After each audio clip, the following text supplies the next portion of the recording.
Hello बच्चों, कैसे हैं आप लोग की पढ़ाई कैसे चल रही है। उम्मीद है आप बहुत अच्छे से मेहनत कर रहे होंगे और चैनल के वीडियो को देख भी रहे होंगे। तो लास्ट टॉपिक में हमने किसके बारे में पढ़ा था? सतत आवेश वितरण के बारे में पढ़ा था। आज हम विद्युत क्षेत्र का टॉपिक स्टार्ट करेंगे। सबसे पहले देखते हैं विद्युत क्षेत्र होता क्या है। तो कोई भी आवेश, उसके चारों ओर का क्षेत्र, जहाँ तक उस आवेश का क्या होता है, प्रभाव होता है। किसी आवेश के चारों ओर का वह क्षेत्र जहाँ तक उस आवेश का क्या होता है, प्रभाव होता है, इसको बोला जाता है क्या? विद्युत क्षेत्र। समझ में आ गया। विद्युत क्षेत्र जैसे क्या होता है, एक सीएम है तो सीएम का एक अपना एरिया होता है जहाँ पे रूल्स वगैरह कहाँ चलता है, सीएम का एक स्टेट में चलता है। तो इसका मतलब सीएम का क्षेत्र कहाँ तक हो गया, उस स्टेट तक हो गया। ठीक है। अगर मैं बात करूँ किसकी, अगर प्राइम मिनिस्टर की बात करूँ तो प्राइम मिनिस्टर का जो रूल रेगुलेशन है वो कहाँ चलता है, उस कंट्री में चलता है पर्टिकुलर। समझ में आ गया। तो उसी तरीके से क्या होता है, आवेश जो होता है उसका एक पर्टिकुलर क्या होता है, क्षेत्र होता है जहाँ तक उस आवेश का क्या होता है, प्रभाव होता है। इसको बोला जाता है क्या? विद्युत क्षेत्र। इतना क्लियर हो गया। तो ये कहलाता क्या है? विद्युत क्षेत्र कहलाता है। तो कोई भी आवेश जहाँ तक उस आवेश का क्या होता है, प्रभाव होता है, वहाँ तक वो आकर्षण बल का अनुभव कर सकता है। समझ में आ गया। या प्रतिकर्षण बल का क्या कर सकता है, अनुभव कर सकता है। तो उसको बोला जाता है क्या? विद्युत क्षेत्र। तो किसी भी आवेश के चारों ओर का वह क्षेत्र जहाँ तक उस आवेश का प्रभाव होता है उसको बोला जाता है विद्युत क्षेत्र। चलिए अब बात करते हैं विद्युत क्षेत्र की तीव्रता की। विद्युत क्षेत्र की तीव्रता क्या होती है? किसी विद्युत क्षेत्र में एकांक धनावेश जितने बल का अनुभव करता है उसे अपन क्या बोलते हैं? विद्युत क्षेत्र की तीव्रता बोलते हैं। एकांक धनावेश बोला जाता है। परीक्षण आवेश को क्या बोला जाता है? एकांक धनावेश बोला जाता है। तो किसी भी विद्युत क्षेत्र में एकांक धनावेश जितने बल का अनुभव करता है उसको बोला जाता है क्या? विद्युत क्षेत्र की तीव्रता। अब इसको थोड़ा समझ लेते हैं, ध्यान से देखिए। मान लो यहाँ पे एक धनावेश रखा गया है, कितना है? +Q। ठीक है। अब ये मैं एक्सिस लेके चलता हूँ, ये एक्स अक्ष है, ये वाला क्या है? वाई अक्ष है। अब इसमें स्थिति सदिश R पर एक टेस्ट चार्ज रखा गया है। टेस्ट चार्ज मतलब परीक्षण आवेश रखा गया है, जिसको बोलते हैं धनात्मक एकांक धनात्मक आवेश बोलते हैं। ठीक है। तो यहाँ पे रखा गया है। ठीक है। अब क्या करेगा ये, इस पर क्या करेगा? बल लगाएगा। तो जब ये इस पर बल लगाएगा, दो आवेश है, दो आवेश के बीच क्या लगता है? कूलाम का बल लगता है। तो जब ये आवेश इस पर बल लगाएगा तो मान लो इसकी बल की दिशा क्या है? इस तरफ है। मान लो प्रतिकर्षण होगा तो प्रतिकर्षण होगा, दोनों एक दूसरे से क्या होंगे? दूर जाएंगे। ये भी धनावेश है, ये भी एकांक धनावेश है। समझ में आ गया। तो यहाँ पे कितना बल लग रहा है? मान लो इन दोनों आवेशों के बीच F बल लग रहा है। इतना क्लियर हो गया। तो अब अपने को बताना है कि विद्युत क्षेत्र की तीव्रता क्या होगा। तो किसी आवेश के विद्युत क्षेत्र में एकांक धनावेश जितने बल का अनुभव करता है उसको ही क्या बोला जाता है? विद्युत क्षेत्र की तीव्रता बोला जाता है। तो अब देखिए, इसका मान लो एकांक सदिश जो है वो कितना है? मान लो R कैफ है। ठीक है। तो यहाँ पे देखिए, एकांक धनावेश किसी विद्युत क्षेत्र में जितने बल का अनुभव करता है उसे बोला जाता है विद्युत क्षेत्र की तीव्रता। तो इस तरीके से फार्मूला हो गया F/Q0। समझ में आ गया। तो एकांक धनावेश किसी भी विद्युत क्षेत्र में जितने बल का अनुभव करता है वो कहलाता है विद्युत क्षेत्र की तीव्रता। मतलब समझिए, फोर्स पर unit test charge is called intensity of electric field. इतना क्लियर हो गया। अब देखिए इसकी इकाई क्या हो जाएगी, तो इसको इक्वेशन नंबर 1 देते हैं। इसकी इकाई क्या हो जाएगी? न्यूटन पर कूलाम, है ना। बल की इकाई क्या है? न्यूटन होती है, और आवेश की इकाई क्या होती है? कूलाम होती है। तो न्यूटन पर कूलाम क्या हो जाएगी? इसकी इकाई हो जाएगी। अब बात करते हैं कूलाम के नियम से। कूलाम के नियम से, तो कूलाम के नियम से अपन देखते हैं तो दोनों आवेशों के बीच लगने वाले बल कितना हो जाएगा बताइए? F = 1/4πε0। पहला आवेश कितना है? Q। दूसरा आवेश Q0। दोनों के बीच की दूरी R का वर्ग। अगर मैं R का जो परिमाण है वो क्या लेके चलता हूँ, सदिश R का जो परिणाम है वो क्या लेके चलता हूँ? R लेके चलता हूँ।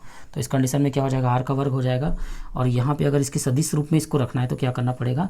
R कैप का गुणा करना पड़ेगा। तो एक इसमें आ जाएगा सदिश रूप में। तो दे हो गया समीकरण 2। अब समीकरण 2 का मान मैं क्या करूँगा? समीकरण 1 में रख दूंगा। समीकरण 2 का मान समीकरण 1 में रखने पर तो जब समीकरण 2 का मान समीकरण 1 में रखूँगा तो क्या हो जाएगा?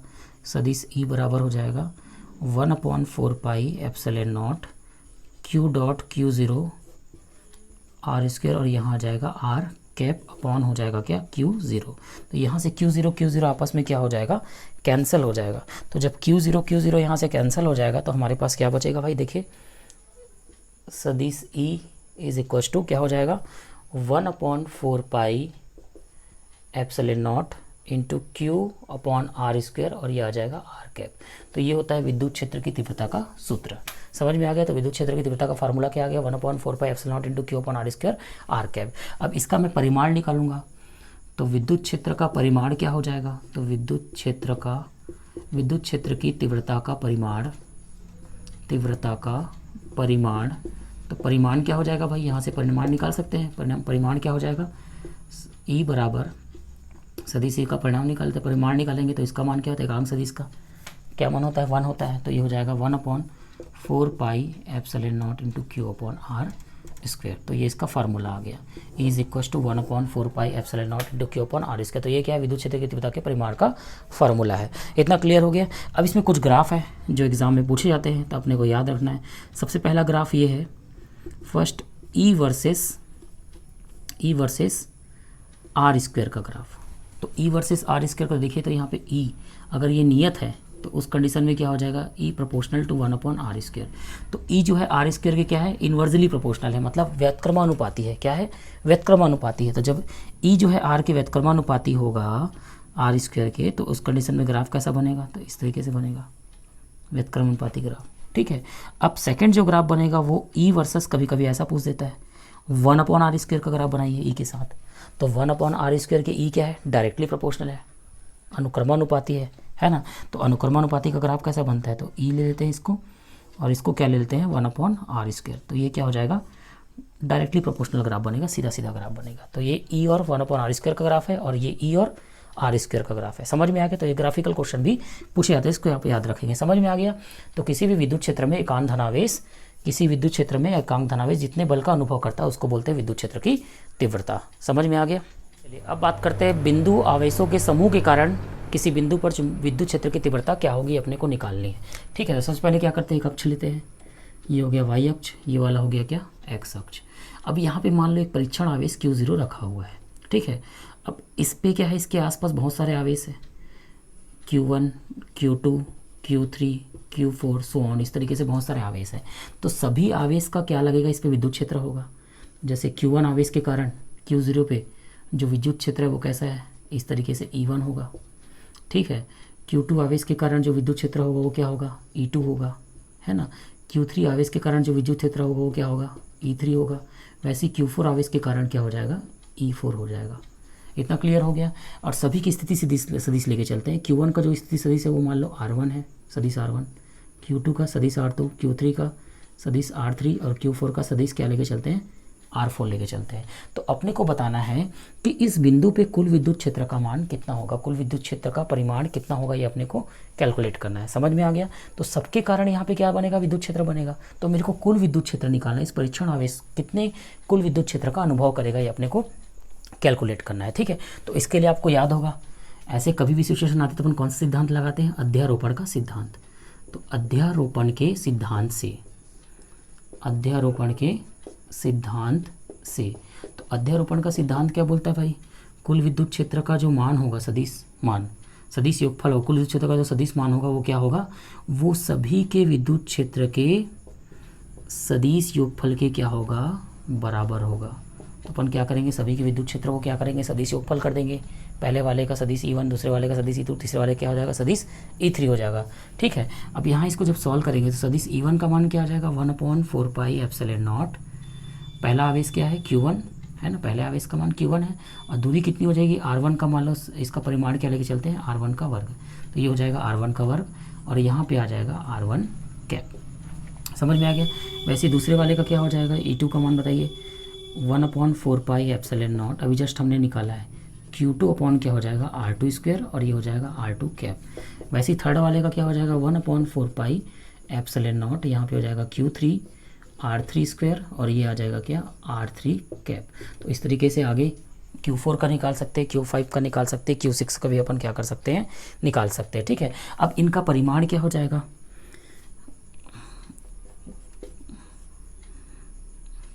परिमाणी या परिणाम ये बोल सकते हैं यहाँ पे, विद्युत क्षेत्र का परिमाण, विद्युत क्षेत्र का परिमाण। ठीक है। कुल विद्युत क्षेत्र का परिमाण। तो यहाँ पे कुल विद्युत क्षेत्र का परिमाण क्या हो जाएगा बताइए, तो ये हो जाएगा सदिश E का क्या ले लेंगे, परिमाण ले लेंगे। तो E बराबर क्या हो जाएगा, अब देखिए एकक सदिश का क्या होता है, मान क्या होता है, 1 होता है। तो ये आ जाएगा 1/4πε0 Q1 upon R1 square plus 1/4πε0 Q2 upon R2 square plus 1/4πε0 Q3/R3² और प्लस सो ऑन, इस तरीके से, ठीक है। अब इसी को चाहूँ तो मैं ऐसा भी लिख सकता हूँ 1/4πε0, है ना। ये टर्म्स बार बार क्या हो रहा है, रिपीट हो रहा है, तो यहाँ पे समेसन लगा दूंगा। तो समेसन लगा दूंगा तो इसको लिख सकता हूँ QI, ये हो जाएगा RI², I = 1 to I = N, ये हो जाएगा कुल विद्युत क्षेत्र। ये कैसे होगा, अगर मान लो 2 चार्ज हो, 2 आवेश होंगे, तो 2 आवेश होंगे तो क्या हो गए, Q1R1 का वर्ग, ये वाला आ जाएगा, है ना। फिर दूसरा Q2R2 का वर्ग, ये वाला आ जाएगा। तो 2 आवेश के लिए इस तरीके से समेशन लगा तो सम कर देंगे। 3 आवेश होगा तो क्या हो जाएगा, Q1R1 का वर्ग, Q2R2 का वर्ग और Q3R3 का वर्ग हो जाएगा। तो ये टर्म्स बार बार क्या हो रहा है, रिपीट हो रहा है, सम के साथ क्या हो रहा है, रिपीट हो रहा है। तो इस तरीके से अपन क्या निकाल सकते हैं, इस बिंदु पे कुल विद्युत क्षेत्र का मान, परिमाण निकाल सकते हैं, कुल विद्युत क्षेत्र का मान निकाल सकते हैं। समझ में आ गया। तो इस तरीके से अपन सॉल्व कर सकते हैं कि किसी बिंदु, बहुत सारे बिंदु आवेश के कारण एक जो परीक्षण आवेश है वो कितने बल का अनुभव करता है, वो अपन कैलकुलेट कर सकते हैं। समझ में आया इतना। अब बात करते हैं विद्युत बल रेखाओं की। विद्युत बल रेखा क्या होती है, विद्युत बल रेखा एक काल्पनिक वक्र होती है। क्या होती है, काल्पनिक वक्र होती है। जैसे मान लो धनात्मक है, ये क्या है, ऋणात्मक है, तो विद्युत बल रेखा हमेशा कहाँ जाती है, धनात्मक से ऋणात्मक की ओर जाती है। इतना क्लियर हुआ। हमेशा कहाँ होती है, विद्युत बल रेखाओं की दिशा धनात्मक से ऋणात्मक की ओर होती है। तो विद्युत बल रेखा होती क्या है एक्चुअल में, विद्युत बल रेखा क्या होती है, विद्युत बल रेखा एक काल्पनिक वक्र होती है। इसके किसी भी बिंदु पर अगर अपन स्प्रज्या बनाते हैं तो वो स्प्रज्या जो होती है उस बिंदु के विद्युत क्षेत्र की दिशा को क्या करती है, प्रदर्शित करती है। मैंने क्या बताया, विद्युत बल रेखा एक काल्पनिक रेखाएं होती है। विद्युत बल रेखा के किसी भी बिंदु पर अपन अगर स्प्रज्या बनाते हैं, टेंजेंट बनाते हैं, तो वो किसको प्रदर्शित करता है, उस बिंदु के विद्युत क्षेत्र की दिशा को क्या करता है, प्रदर्शित करता है। जैसे यहाँ पे स्प्रज्या बनाएंगे तो इस तरीके से बनेगा, यहाँ बनाएंगे तो इस तरीके से। तो ये क्या कर रहा है, इस बिंदु के विद्युत क्षेत्र की दिशा को क्या करता है, प्रदर्शित करता है। इसको बोलते हैं विद्युत बल रेखाएं। अब विद्युत बल रेखाएं होती कैसी है, तो उसके लिए अलग अलग पॉइंट है। पहला देखते हैं धनात्मक आवेश के लिए, किसके लिए, धनात्मक आवेश के लिए। तो धनात्मक आवेश के लिए बल रेखाएं कैसी होती है, तो धनात्मक से हमेशा बाहर की ओर निकलती है क्या, विद्युत बल रेखाएं, इस तरीके से।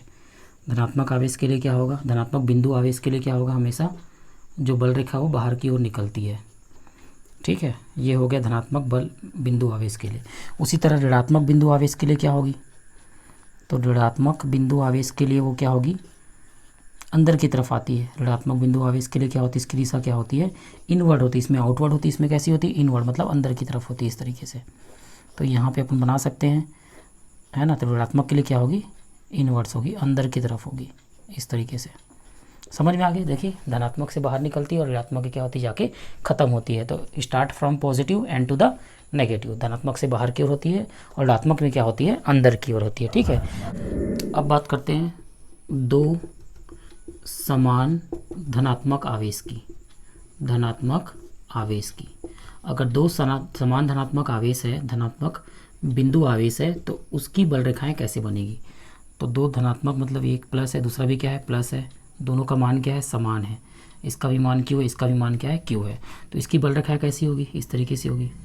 दोनों का प्रभाव क्या रहेगा, समान दूरी तक रहेगा, इस तरीके से होगी, ठीक है। दोनों में क्या लगेगा, प्रतिकर्षण बल लगेगा, इस तरीके से, है ना। तो इनके बीच में एक बिंदु मिलेगा जहाँ पे दोनों का प्रभाव क्या होगा, समान होगा। मतलब इसको बोलते हैं उदासीन बिंदु। क्या बोलते हैं, उदासीन बिंदु। कौन सी बिंदु होगी, उदासीन बिंदु होगी, जहाँ पे दोनों का प्रभाव क्या होगा, समान होगा। समझ में आ गया। अब देखिए इसकी दूरी मान लो r1 है, इसकी दूरी क्या है, r2 है। तो r1 का मान जो है r2 के क्या होगा, बराबर होगा। तो अगर दो समान धनात्मक बिंदु आवेश लेके चलते हैं तो उनके बीच में एक बिंदु मिलता है जहाँ पे दोनों का प्रभाव क्या होता है, समान होता है। या बोल सकते हैं कि इसमें लगने वाला बल क्या होता है, शून्य होता है। समझ में आ गया। तो इस कंडीशन में यहाँ पे कुल बल का मान क्या होगा, शून्य हो जाएगा। तो ये ऐसा बिंदु होगा जहाँ पे कोई बल का प्रभाव नहीं होता, जिसको बोलते हैं उदासीन बिंदु। समझ में आ गया। तो ये दो समान धनात्मक बिंदु आवेश के लिए। फिर अगर मैं बात करूँ दो असमान धनात्मक बिंदु आवेश, धनात्मक बिंदु आवेश, तो दो असमान धनात्मक बिंदु आवेश का किस तरीके से बनेगा। मान लो एक प्लस है, दूसरा भी प्लस है। असमान मतलब एक का मान Q1, दूसरे का मान क्या है, Q2। और यहाँ पे लिख दिया Q1 का मान Q2 से क्या है, ज़्यादा है। तो इसका प्रभाव क्या होगा, ज़्यादा दूर तक रहेगा, इस तरीके से। इसका प्रभाव क्या होगा, ज़्यादा दूर तक रहेगा। लेकिन इस वाले का प्रभाव क्या होगा, कम दूर तक रहेगा इसके कंपेयर में, तुलना में। तो इस तरीके से क्या हो जाएगा, ऐसा हो जाएगा। तो जो बिंदु है वो किधर मिलेगा, Q2 की तरफ मिलेगा। ठीक है। अगर ये दूरी मैं R1 लेता हूँ, उदासीन बिंदु यहाँ पे मिलेगा, और ये हो गया R2, तो यहाँ पे लिख सकते हैं R1 का मान भी क्या होगा, R2 से क्या होगा, ज़्यादा होगा। समझ में आ गया। तो इसका प्रभाव ज़्यादा दूर तक रहेगा तो बिंदु क्या हो जाएगी, इससे दूर होगी, लेकिन इसकी क्या होगी, पास होगी। ये कम प्रभावशील पे रहेगा यहाँ पे। समझ में आ गया। तो ये जो बिंदु होगा वो कहाँ मिलेगा, R2 की तरफ मिलेगा। तो R1 का मान जो है R2 से क्या होगा, ज़्यादा होगा। तो ये दो असमान धनात्मक बिंदु आवेश का है। ठीक है। अब बात करते हैं दो समान और विजातु बिंदु आवेश का और विजाती बिंदु आवेश का, equal and opposite charges, point charges बिंदु आवेश की बात करते हैं। मतलब एक क्या है, धनात्मक है, और दूसरा क्या है, ऋणात्मक है, बट दोनों का मान क्या है, समान है। तो ये धनात्मक से चालू होता है, जाके ख़त्म कहाँ होता है, ऋणात्मक में। धनात्मक में चालू होगा, जाके कहाँ ख़त्म होगा, ऋणात्मक में। तो ये इस तरीके से हो जाएगा, धनात्मक में चालू हो रहा है और ऋणात्मक में जाके क्या हो रहा है, इस तरीके से ख़त्म हो रहा है। ऋणात्मक में जाके क्या हो रहा है, ख़त्म हो रहा है। तो ये किसका बन गया, आपका दो समान और विजाती बिंदु आवेश का। इतना क्लियर है। अब किसकी बात करते हैं, अब एक लास्ट बच गया हमारा, क्या है, समांतर प्लेट संधारित्र। समांतर प्लेट संधारित्र का आगे पढ़ेंगे, संधारित्र के बारे में। तो समांतर प्लेट संधारित्र में विद्युत आवेश कैसे बनेगा, तो एक प्लेट होता है, ये दूसरा होता है। ठीक है। इस पे धनात्मक है तो इस पे क्या आ जाएगा, ऋणात्मक आ जाता है। ठीक है, प्रेरण के साथ। इसका कैसा बनेगा, इस तरीके से, कहाँ, धनात्मक से ऋणात्मक की तरफ। समझ में आ गया। तो इस तरीके से क्या है, ये इसका अलग अलग कॉन्फ़िगरेशन है कि किस तरीके से अपने को समझना है कि आवेश का किस तरीके से विद्युत बल रेखा होता है। इतना क्लियर हुआ। अब बात करते हैं विद्युत बल रेखाओं के गुण की। तो विद्युत बल रेखाओं का जो पहला गुण होता है वो क्या होता है, विद्युत बल रेखाएं क्या होती है, धनात्मक से प्रारंभ होती है, धनात्मक से क्या होती है, प्रारंभ होती है, तथा ऋणात्मक में जाकर क्या होती है, समाप्त होती है। ऋणात्मक में जाकर क्या होती है, समाप्त होती है। मतलब विद्युत बल रेखाएं हमेशा धनात्मक से प्रारंभ होगी और ऋणात्मक में जाके क्या होगी, समाप्त हो जाएगी। तो इस तरीके देखिए, धनात्मक और ऋणात्मक हो गया। तो इस तरीके से धनात्मक से प्रारंभ हो रही है और ऋणात्मक में जाके क्या हो रही है, समाप्त हो रही है। समझ में आ गया। दूसरा, विद्युत बल रेखाएं, विद्युत बल रेखाएं धनात्मक तथा ऋणात्मक से, धनात्मक तथा ऋणात्मक आवेश से लंबवत बाहर निकलती है, लंबवत बाहर निकलती है, बाहर निकलती है तथा समाप्त होती है, समाप्त होती है। मतलब धनात्मक से क्या होगी, बाहर निकलेगी, और ऋणात्मक में क्या होगी, समाप्त होगी। तो कैसी होगी वो, लंबवत समाप्त होती है। लंबवत बाहर भी निकलती है, लंबवत क्या होती है, समाप्त होती है। समझ में आ गया। तो यहाँ से जब विद्युत बल रेखाएं निकलती है वो कैसी निकलती है, यहाँ से लंबवत निकलती है, और यहाँ पे समाप्त कैसी हो जाएगी, लंबवत क्या होगी, वो समाप्त हो जाएगी। तो ये जो समाप्त वर्ड है वो किसके लिए, ऋणात्मक के लिए, और बाहर निकलने वाला वर्ड किसके लिए, धनात्मक के लिए। लेकिन दोनों कंडीशन में क्या होगा, वो लंबवत होगा। समझ में आ गया। ठीक है।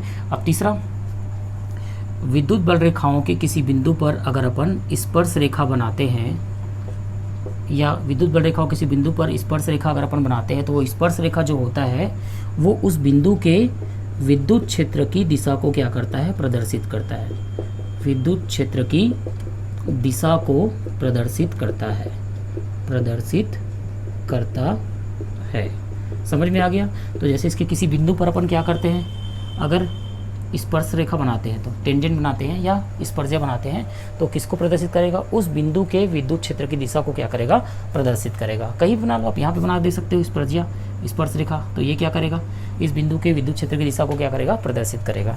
चौथा पॉइंट, विद्युत बल रेखाएं चालक से होकर नहीं गुजरती, चालक से होकर नहीं गुजरती। ठीक है। तो अगर मान लो अगर कोई चालक है तो इस चालक से होकर वो नहीं गुजरेगी, मतलब इस तरीके से होगी, ऐसा यहाँ से बाहर निकल। समझ में आ गया। तो इस चालक से होकर क्या हो रही है, नहीं गुजर रही है। क्लियर हो गया। तो चालक के अंदर से होकर नहीं गुजरती। पांचवा, अगर चालक से होकर नहीं गुजरती तो किससे गुजरती है, परावैद्युत माध्यम से होकर गुजरती है। विद्युत बल रेखा परावैद्युत माध्यम से होकर गुजरती है। समझ में आ गया। तो अगर इसकी जगह में कोई परावैद्युत माध्यम आ गया तो उससे होकर क्या होगी, वो गुजरेगी। इतना क्लियर है। छठवां, दो बल रेखाएं दो बल रेखाएं कभी भी एक दूसरे को नहीं काटती है। कैसे? अब देखिए इसका कारण क्या है। अगर दो बल रेखाएं एक दूसरे को काटती है तो उनके कटान बिंदु पर विद्युत क्षेत्र की दो दिशा होगी, E1 और E2, और एक बिंदु पर दो दिशा संभव नहीं है। एक बिंदु पे कितनी दिशा होगी? एक ही दिशा होगी, दो दिशा संभव नहीं है। इसलिए दो बल रेखाएं एक दूसरे को नहीं काटती। तो क्वेश्चन बनता है कि क्यों दो बल रेखाएं एक दूसरे को नहीं काटती, या पूछता है कि दो बल रेखाएं एक दूसरे को नहीं काटती क्यों। ठीक है, तो दो बल रेखाएं एक दूसरे को क्यों नहीं काटती? क्योंकि अगर वो एक दूसरे को काटती है तो उनके कटान बिंदु पे विद्युत क्षेत्र की दो दिशा प्रदर्शित होगी, जो संभव नहीं है। एक लास्ट पॉइंट और है, 60वां पॉइंट। तो एक लास्ट पॉइंट क्या बोलना चाह रहा है कि विद्युत बल रेखाएं जो होती है वो क्या बनाती है? एक बंद लूप बनाती है।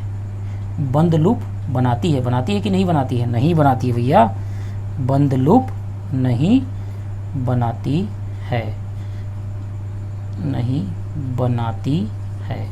मतलब बोलने का मतलब क्या है? विद्युत बल रेखा बंद लूप नहीं बनाती है। मतलब क्या है? देखो ये धनात्मक से चालू होती है, ऋणात्मक में जाके क्या होती है? खत्म हो जाती है। तो इसका मतलब यहाँ से यहाँ करने इसका कंप्लीट हुआ क्या? नहीं हुआ। सिर्फ ये धनात्मक से चालू हुई, ऋणात्मक में जाकर क्या हो गई? समाप्त हो गई। यहाँ से प्रारंभ होकर यहाँ क्या हो गई? समाप्त हो गई। तो ये बंद लूप बना रही क्या? नहीं। बंद लूप कब बनाएगी?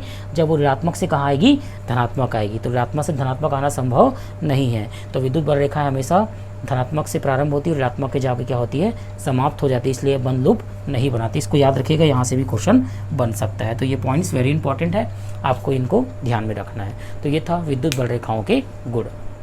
चलिए आगे न्यूमेरिकल देखते हैं। न्यूमेरिकल में क्या है? 4 आवेश +5 -5 +5 -5 एक वर्ग जिसकी भुजा 10 सेंटीमीटर के कोने ABCD पर स्थित है।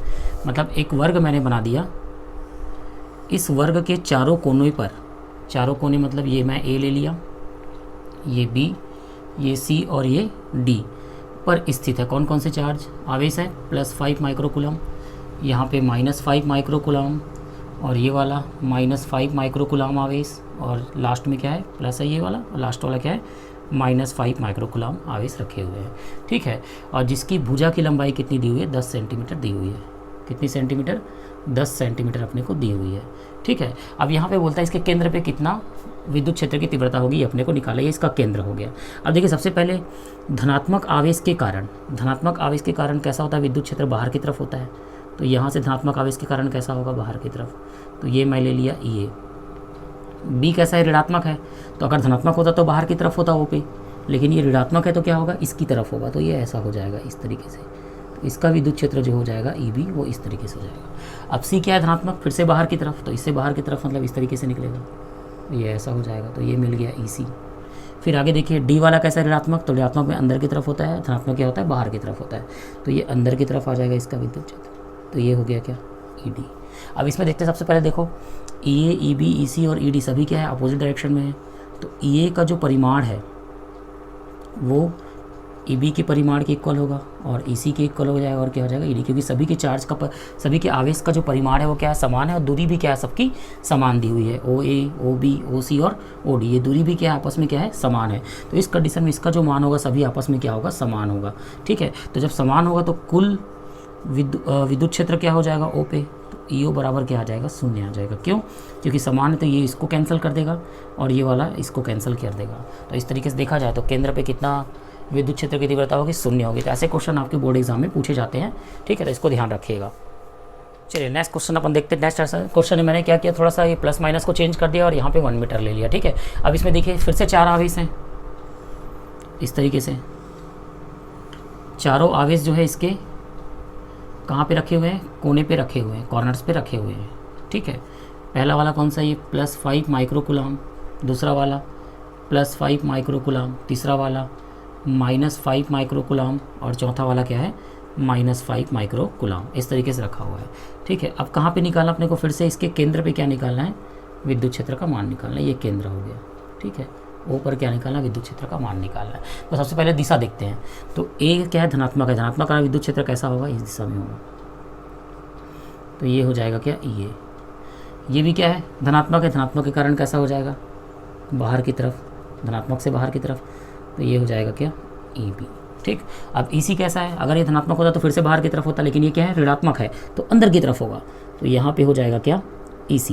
अब आगे D को देखते हैं, ये भी क्या है, ऋणात्मक है, अगर ये धनात्मक होता तो बाहर की तरफ होता, लेकिन ये क्या है, ऋणात्मक है, तो क्या हो जाएगा, अंदर की तरफ हो जाएगा। तो इस तरीके से ये ED हो गया। अब इसमें जीरो नहीं होगा ना, देखिए इक्वल एंड अपोजिट नहीं है ना, तो यहाँ पे जीरो नहीं होगा, इसको अपने को कैलकुलेट करना पड़ेगा। तो सबसे पहले मेरे को क्या निकालना पड़ेगा, OA, OB, OC और OD की वैल्यू। तो यहाँ पे OA, क्योंकि केंद्र पे निकालना तो दूरी यहाँ से देखना पड़ेगा अपने को। OA, OB, OC और OD की वैल्यू किसके बराबर होगी, तो बोल सकते हैं विकर्ण की क्या होगी, आधी होगी। तो विकर्ण मतलब AC ले लो, उसका आधा कर दो, या तो BD ले लो, उसका आधा कर दो।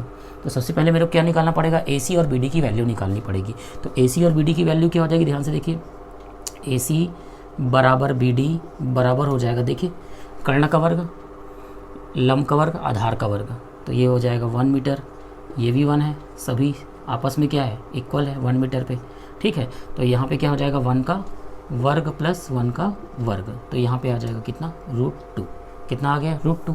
अब यहाँ पे इसका मान रख देंगे, तो √2/2 कितना आ गया, 1/√2। इसको सॉल्व करेंगे, कितना आ जाएगा, 1/√2 मीटर। तो ये आपका OA, OB, OC और OD की वैल्यू निकल गई। सबसे पहले इलेक्ट्रिक फील्ड निकालना है, किसका, EA का, EB का, EC का और किसका, ED का। आप सोच रहे हो सर ये बराबर क्यों लिख दिया आपने, तो बराबर इसलिए लिखा गया है क्योंकि इलेक्ट्रिक फील्ड का फार्मूला होता है 1/4πε0, या K ले सकते हैं Q/r²। और आवेश और दूरी इसमें क्या है, समान है, देखिए 5 5 5, सभी आवेश का परिमाण क्या है, समान है। दिशा तो मैंने उपयोग कर लिया माइनस प्लस के हिसाब से, ठीक है। और दूरी क्या है, सबकी समान है, OA, OB, OC और OD की। तो इसका मतलब इसका भी आंसर क्या होगा, सेम होगा। तो EA, EB, EC और ED की वैल्यू निकाल लेते हैं। तो EA, EB, EC और ED की वैल्यू क्या आ जाएगी, ध्यान से देखिए, 9 × 10⁻⁹ K की वैल्यू, आवेश 5 माइक्रो, माइक्रो मतलब 10⁻⁻6, और दूरी कितनी है, OA। तो OA का मान देख लो यहाँ से, OB, OC का 1/√2, 1/√2 का वर्ग हो जाएगा। तो यहाँ जब इसको सॉल्व करेंगे तो इसकी वैल्यू आ जाएगी, इसको जब सॉल्व करते तो इसकी वैल्यू आती है 9 × 10⁻4 न्यूटन पर कूलाम। 9 × 10⁻4 न्यूटन पर कूलाम वैल्यू आती है। समझ में आ गई, इसको आप सॉल्व करके देखेंगे तो यहाँ से आ जाएगा 9 × 10⁻4 न्यूटन पर कूलाम हो जाएगी। इतना क्लियर हो गया। चलिए अब आगे देखते हैं यहाँ पे। अब इसके बाद अपन क्या निकालेंगे, आगे का पॉइंट। तो यहाँ से अपन चेक करते हैं आगे का पॉइंट क्या निकाल सकते हैं अपन। देखिए ये BC निकल गया। अब डायग्राम पे आते हैं। डायग्राम पे देखिए ये दोनों की दिशा क्या है, समान है। तो इन दोनों का परिमाणी क्या हो जाएगा, परिणामी क्या हो जाएगा इन दोनों का, इन दोनों के जो परिणामी है वो हो जाएगा EB प्लस ED। सेम वैसे ही EC प्लस क्या हो जाएगा EA, क्योंकि दिशा क्या है, सेम समान है। अगर अपोजिट होता तो क्या करते, माइनस करते, इसलिए वहाँ पे क्या हुआ था, पिछले क्वेश्चन में 0 हो गया था। तो ये आपका किसका मान निकल गया, EBD की मतलब B और D का क्या निकल गया, परिणामी निकल गया। और ECA और EA का परिणामी क्या निकल गया, ECA निकल गया। तो दोनों को जोड़ देंगे, तो दोनों को जोड़ेंगे तो 9 × 10⁻4 इसका भी मान है, इसका भी मान 9 × 10⁻4 है। तो कितना हो जाएगा 18 × 10⁻4 न्यूटन पर कूलाम। इसका भी कितना हो जाएगा 9 × 10⁻4, 9 × 10⁻4। तो जब सॉल्व करेंगे तो कितना आ जाएगा 18 × 10⁻4 न्यूटन पर कूलाम। तो ये आ गया किसका मान, ECA और EBD की वैल्यू आ गई। ठीक है, अब आगे देखिए। अब जब इसको सॉल्व कर लेंगे अपन तो ये B और D मिलकर क्या बन गया, EBD, जिसका आंसर अपन निकाल चुके हैं। आगे EA और EC मिलकर क्या बन गया, EAC बन गया। और ये कोण हो जाएगा कितने अंश का, 90 अंश का। अब इन दोनों का परिणामी जो है वो कहाँ आएगा, दोनों के बीच में आएगा, जिसको बोलते सकते हैं E नेट कुल, है ना। तो E नेट का मान क्या हो जाएगा, 90 अंश का कोण है तो E नेट का मान हो जाएगा EBD का वर्ग प्लस EAC का वर्ग plus 2 EBD EAC cos theta. Theta कितना है, 90 डिग्री, दोनों के बीच का कोण। कॉस 90 क्या हो जाएगा, 0 हो जाएगा, तो उसको लिखने की ज़रूरत नहीं है। तो वहाँ पे कॉस 90 का मान कितना आ जाएगा, 0 आ जाएगा। तो जब इसको सॉल्व करेंगे ई नेट का मान निकालने के लिए, तो देखिए EBD का वर्ग 18 × 10⁻4 का स्क्वायर, 18 × 10⁻4 का स्क्वायर प्लस 18 × 10⁻4 का क्या कर लेंगे, स्क्वायर कर लेंगे। तो जब इसको सॉल्व करेंगे तो क्या होता है भाई, x² प्लस x², 2x²। तो 2 × 18 × 10⁻4 का होल स्क्वायर आ जाएगा। ठीक है, अब इसमें देखिए √2 बाहर, √2 बचेगा, अब यहाँ से बाहर निकल जाएगा 18 × 10⁻4 का, सॉरी स्क्वायर से बाहर निकल जाएगा 18 × 10⁻4, और √2 का मान होता है 1.414 × 18 × 10⁻4। क्लियर हो गया। तो ये किसका मान आ गया, ई नेट का। अब यहाँ से इसको सॉल्व कर लेंगे, तो इसको सॉल्व करेंगे तो इसका आंसर आएगा 25.45 × 10⁻4 न्यूटन पर कूलाम। ये ई नेट का मान है, नेट मतलब कुल मान। तो मान के चलिए इसके केंद्र पे जो कुल विद्युत क्षेत्र होगा वो कितना होगा इन आवेशों के कारण, 25.45 × 10⁴ न्यूटन पर कूलाम होगा। और जिसकी दिशा कहाँ होगी, जिसकी दिशा कहाँ होगी, BC और AC की तरफ होगी। कैसी होगी, BC तथा AD की तरफ होगी, AD के दिशा में होगी। समझ में आ गया। तो ये था आपका क्वेश्चन। इस टाइप के क्वेश्चन बोर्ड एग्जाम में आजकल पूछे जा रहे हैं, तो इसको पढ़ लीजिएगा। जिस तरीके से मैंने एक वर्ग का प्रश्न लेके सॉल्व किया है, तो वैसे ही आप चाहें तो आप एक त्रिभुज भी लेके सॉल्व कर सकते हैं। त्रिभुज के केंद्र पर कितना होगा, तो सेम इसी तरीके से किसका बनेगा, त्रिभुज का भी बनेगा। इतना क्लियर हुआ। चलिए अब नेक्स्ट क्वेश्चन देखते हैं। नेक्स्ट क्वेश्चन क्या बोल रहे हैं, एक्स अक्ष पर x बराबर 1248 मीटर पर अनंत आवेश रखे गए हैं। इन आवेशों के कारण x बराबर 0 पर विद्युत क्षेत्र की तीव्रता का मान ज्ञात कीजिए। तो सबसे पहले अपन क्या बना लेते हैं, x अक्ष बना लेते हैं। तो ये हो गया हमारा क्या, x अक्ष। इतना क्लियर हुआ। अब x बराबर 0 मतलब कहाँ पे होगा, मूल बिंदु पे होगा। तो ये x बराबर 0 पर। अब यहाँ पे देखिए आवेश कहाँ कहाँ पे रखा गया है, 1 मीटर, 2 मीटर, 4 मीटर। तो सबसे पहले x बराबर 1 यहाँ पे ले लेते हैं, x बराबर 2 थोड़ा दूर लीजिए, है ना, इसके हिसाब से यहाँ पे x बराबर 2 हो जाएगा, यहाँ पे हो जाएगा x बराबर 4 और यहाँ पे हो जाएगा x बराबर 8। और इस तरीके से देखा जाए तो ये अनंत है। समझ में आ गया इस तरीके से। तो यहाँ पे q आवेश क्या है, रखा गया है। तो अपने को इन q आवेशों के कारण इस बिंदु पे x बराबर 0 बिंदु पे कितना विद्युत क्षेत्र की तीव्रता होगी, ये अपने को कैलकुलेट करना है। तो सबसे पहले जानते हैं अपन कि विद्युत क्षेत्र की तीव्रता का फार्मूला होता है KQ अपॉन होता है R का वर्ग होता है। ठीक है। अब देखिए Q और R, तो R तो सबका क्या है, परिवर्तित हो रहा है, किसी का 1 है, किसी का 2 है, किसी का 4 है, किसी का क्या है 8 है, लेकिन Q सबका क्या है, समान है। तो इस कंडीशन में सबसे पहले अगर विद्युत क्षेत्र निकालना है किस पे, इस O बिंदु पे, तो O बिंदु पे अगर विद्युत क्षेत्र की तीव्रता निकालें, सबसे पहले इसके कारण इस पे विद्युत क्षेत्र की तीव्रता कितनी होगी, ये अपने को निकालना है। और सबको क्या करना है, जोड़ना है। क्यों जोड़ना है, अध्यारोपण का सिद्धांत। ठीक है, मैंने थ्योरी में पढ़ाया, देख लीजिएगा आप। तो यहाँ पे सबसे पहले देखिए KQ अपॉन R इसके, तो KQ, तो इसकी दूरी कितनी हो जाएगी 1, तो यहाँ पे आ जाएगा 1 का वर्ग। ये इस आवेश के कारण क्या हो गया, विद्युत क्षेत्र की तीव्रता प्लस। अब इस आवेश के कारण देखिए फिर से KQ नो चेंज, लेकिन दूरी कितनी होगी अब 2, तो ये हो जाएगा 2 का वर्ग। इतना क्लियर हो गया। प्लस आगे KQ, अब इस आवेश के कारण देखते हैं, तो इस आवेश के कारण इस बिंदु पर विद्युत क्षेत्र की तीव्रता क्या हो जाएगी, KQ 4 स्क्वायर। फिर आगे देखा जाए तो ऐसे ही हो जाएगा KQ अपॉन 8 स्क्वायर हो जाएगा, तो सो ऑन। इस तरीके से ये अनंत है। ठीक है, तो यहाँ पे E0 का मान कितना आ गया, KQ यहाँ से कॉमन ले लीजिए, तो यहाँ पे क्या बचेगा, 1/1 का वर्ग प्लस 1/2 का वर्ग प्लस, इसको भी अगर मैं 1/2 के वर्ग में लिखना चाहूँ तो ये 1/2 का वर्ग होगा, 2 × 2 कितना हो जाएगा, 4 हो जाएगा। समझ में आ गया। और आप चाहे तो आगे यहाँ पे लिख सकते हैं KQ अपॉन अगला कौन सा, ये 8 है, तो 8 का वर्ग हो जाएगा। और 8 को वर्ग को अगर मैं लिखना चाहूँ तो यहाँ पे क्या हो जाएगा, 1/2 की घात 3, 3 दूनी 6, तो 2 की घात कितनी होगी, 6 होगी। तो इस तरीके से चाहे तो अपन आगे का भी लिख सकते हैं। ठीक है। अब यहाँ पे देखिए ये किस में है, ये किस में है, तो ये किस में है, अनंत गुणोत्तर श्रेणी में। किस में है, अनंत गुणोत्तर श्रेणी में है। पढ़े होंगे आप लोग, है ना, किस में है ये, अनंत गुणोत्तर श्रेणी में है। तो अनंत गुणोत्तर श्रेणी में योगफल का फार्मूला क्या होता है, तो इन सब का जो सॉल्यूशन होगा वो क्या हो जाएगा, अनंत गुणोत्तर श्रेणी योगफल का फार्मूला होता है A/1 - R। A जो होता है वो प्रथम पद होता है, प्रथम पद कितना है, 1/1 का वर्ग 1 होगा, लेकिन जो R होगा वो क्या होता है, सार्व अनुपात होता है, जिसको बोलते हैं कॉमन रेशियो। तो दोनों का कॉमन रेशियो कितना हो जाएगा, 1/2 का वर्ग अपॉन 1/1 का वर्ग। तो सॉल्व करोगे तो कितना आएगा, 1/2 का वर्ग आ जाएगा। तो ये हो जाएगा 1/1 - 1/4। तो जब इसको सॉल्व करेंगे तो ये आ जाएगा 1/, इसका लघुत्तम आएगा कितना, 4। तो यहाँ पे 4 - 1 तो कितना आ गया, 3/4। उल्टा कर दो तो ये कितना आ जाएगा, 4/3। तो जब इसको मैं सॉल्व करूँगा तो इसका मान कितना आ जाएगा, 4/3। तो 4/3 कहाँ से आया भाई, देखिए 4 - 1, सॉरी ये 1 होगा, तो 4 - 1/4 हो जाएगा। तो यहाँ पे क्या आ जाएगा, 4/3 आ जाएगा। इतना क्लियर हुआ।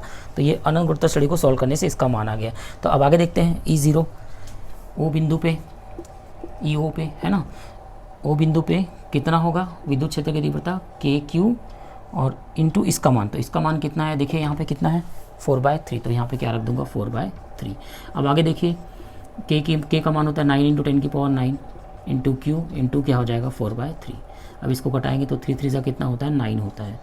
तो EO क्या हो जाएगा, 4 तिया 12, 10 की घात कितनी हो जाएगी 9Q। और इसी को लिख सकते हैं 1.2 इंटू 10 न्यूटन पर कूलाम, क्योंकि ये क्या है, विद्युत क्षेत्र की तीव्रता है। तो समझ में आ गया। तो इन सभी आवेशों के कारण बिंदु O पर जो विद्युत क्षेत्र की तीव्रता होगी वो कितनी होगी, 1.2 इंटू 10 होगी। तो इस तरीके के क्वेश्चन भी आपके एग्ज़ाम में पूछे जाते हैं। उम्मीद है आज का टॉपिक आप लोग को बहुत अच्छे समझ में आया होगा। आपको अगर फिजिक्स बहुत अच्छे से करना है, बहुत अच्छे से मेहनत करनी सोच रहे हो आप, तो उसके लिए प्लानिंग करनी पड़ेगी। प्लानिंग क्या रहेगी, ये ध्यान दीजिए। प्लानिंग ये रहेगी, थ्योरी के साथ साथ आपको न्यूमेरिकल की प्रैक्टिस साथ में करनी चाहिए। अगर आप थ्योरी के साथ न्यूमेरिकल की प्रैक्टिस साथ में अगर करते हो, तब जाके आपका कॉन्सेप्ट बहुत अच्छे से क्लियर हो जाएगा। उम्मीद है आप बहुत अच्छे से मेहनत कर रहे होंगे। ठीक है, नेक्स्ट वीडियो में अपन नेक्स्ट टॉपिक आगे स्टार्ट करेंगे। तब तक के लिए मेरे वीडियो को शेयर करिए, सब्सक्राइब करिए। Thank you so much.